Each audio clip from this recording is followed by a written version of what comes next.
इस हफ्ते हो सकता है आपने न्यूज़ और अपने सोशल मीडिया फीड में एक आदमी का नाम बार बार सुना होगा, लेकिन अफ्रीका में एक रेवोल्यूशन स्लोली उभर रहा है और इसके पीछे यही आदमी है, इब्राहिम ट्रॉरे।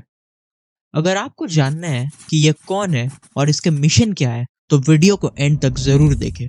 सो I am your host Muzammil and you are watching unsunning with Muz. Ibrahim ट्रॉरे का जन्म 1988 में बोंदोक्यो, बुर्किना फासो के एक छोटे से टाउन में हुआ था, जो बोबो दियोलासो और ओहिगोया के बीच पड़ता है। उन्होंने अपनी स्कूलिंग बोबो दियोलासो में की और फिर कैपिटल सिटी ओगादोगो के यूनिवर्सिटी ऑफ ओगादोग्यो से ग्रेजुएशन कंप्लीट की। 2010 में 22 साल की उम्र में ट्रॉरे ने आर्मी ज्वाइन की। उन्होंने ऑफिसर्स ट्रेनिंग पो के जॉर्ज नमूना मिलिट्री एकेडमी से ली और 2012 में सेकेंड लेफ्टिनेंट बन गए। 2014 में लेफ्टिनेंट बनने के बाद उन्होंने माली के यूएन पीस कीपिंग मिशन में भी ड्यूटी दी। इसके बाद वो बुर्किना फासो के नॉर्दर्न रीजन में एंटी टेरर मिशन में भी शामिल हुए। ईयर 2020 में उन्हें कैप्टन का दर्जा मिला। जब जनवरी 2022 में दबीबा ने प्रेसिडेंट काबोरे के खिलाफ कोप किया, तो ट्रॉरे को नॉर्दर्न सेंट्रल रीजन का आर्टिलरी रेजिमेंट का चीफ बनाया गया। दोस्तों, इब्राहिम ट्रॉरे दुनिया के दूसरे सबसे यंगेस्ट हेड ऑफ स्टेट है और उनका मिशन है फ्रीडम फॉर अफ्रीका। सच ये है कि अफ्रीका दुनिया का सबसे रिसोर्स रिच कॉन्टिनेंट है। Gold, diamond, oil, cobalt, lithium, rare earth materials जो आपके स्मार्टफोन्स, इलेक्ट्रिक कार्स सब के मैन्युफैक्चर में यूज होते हैं, लेकिन फिर भी वही अफ्रीका के देश दुनिया के सबसे गरीब देशों में गिने जाते हैं।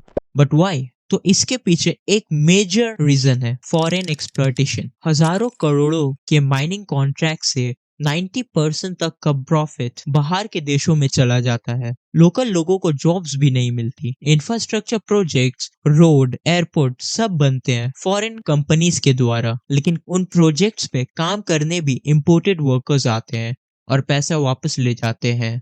फ्रांस तो आज भी 14 अफ्रीकन कंट्रीज का करेंसी कंट्रोल करता है। CFA फ्रांस कॉलोनिज्म खत्म हो गया, लेकिन उसका सिस्टम आज भी जिंदा है और ये वही पॉइंट है जहां इब्राहिम ट्रॉरे का एंट्री होती है। बुर्किना फासो एक पुराना फ्रेंच कॉलोनी था। जब ट्रॉरे ईयर 2022 में पावर में आए, तो उन्होंने सीधा फ्रांस को चैलेंज किया। बोला ये नियो कॉलोनिज्म है, जहां एक देश डायरेक्ट रूल नहीं करता, लेकिन मिलिट्रीज के थ्रू मीडिया और पॉलिटिक्स को कंट्रोल करता है। उन्होंने फ्रेंच ट्रूप्स कंट्री से बाहर निकाल दिया, ब्रिटिश और फ्रेंच स्टाइल जुडिशियल विग्स को बैन किया और एक सिंबॉलिक स्टेप टुवर्ड डीकोलोनाइजेशन लिया। और सिर्फ सिंबॉलिक स्टेप्स नहीं, असली एक्शन भी लिए। फॉरेन कंपनीज के कॉन्ट्रैक्ट कैंसिल किए और उनके जगह लोकल लोगों को ट्रेन किया और काम दिया।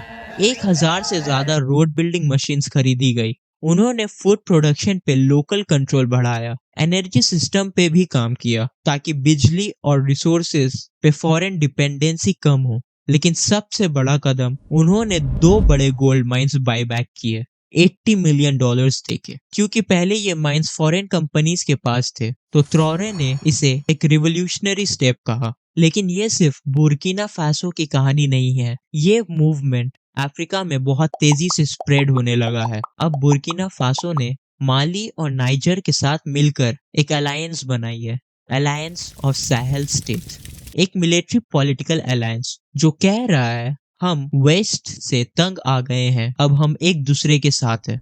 नाइजर ने यूएस आर्मी का एग्रीमेंट तोड़ दिए। आइवरी कोस्ट और सेनेगल भी अब फॉरेन मिलिट्रीज बेसेस हटा रहा है। एक फॉर्मर नाइजीरियन सेनेटर ने कहा यह कॉन्टिनेंट की पुकार है, आजादी की, इज्जत की और अपने फ्यूचर की। लेकिन यहाँ एक प्रॉब्लम भी है। अफ्रीका में भी पहले रिवॉल्यूशन हुई है, जैसे थॉमस सनकारा का। उन्होंने भी ऐसे ही बोल्ड स्टेप लिए थे।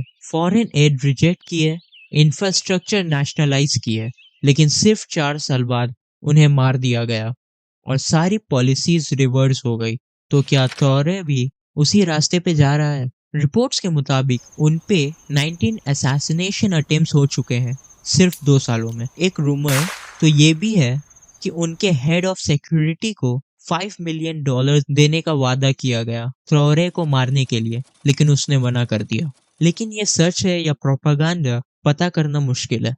अब प्रोपागेंडा तो दोनों साइड ही हो रहा है। यूएस मिलिट्री के हेड ने ट्रॉरे पे इल्जाम लगाया कि वो कंट्री का गोल्ड रिजर्व को मिसयूज कर रहा है मिलिट्री के लिए, लेकिन दूसरी तरफ ट्रॉरे के सपोर्टर ने इसके खिलाफ प्रोटेस्ट किया। एक सिंगर ने बोला, कोलिन पावेल ने झूठ बोला, इराक तबाह हुआ। ओबामा ने झूठ बोला, गद्दाफी मर गया। लेकिन इस बार उनका झूठ हमें नहीं रोक सकता।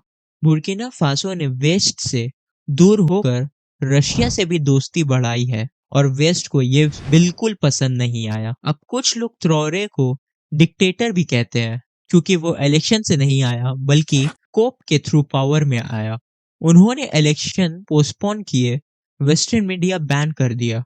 तो सवाल ये भी है कि क्या वो डिसेंट को दबा रहा है या फिर वेस्ट के प्रोपागेंडा से देश को बचा रहा है। लेकिन इस सब बातों के पीछे एक चीज क्लियर है, अफ्रीका बदल रहा है। और सवाल ये है कि एक कॉन्टिनेंट जो दुनिया को पावर करता है, वो खुद इतना पावरलेस क्यों है। तो दोस्तों आप बताओ, क्या इब्राहिम ट्रॉरे सिर्फ एक और डिक्टेटर है जो पावर में रहना चाहता है, या वो एक नया क्रांति का चेहरा है जो अफ्रीका को उसका हक दिलाने निकला है। अपने थॉट्स कमेंट में जरूर लिखें। Subscribe for more.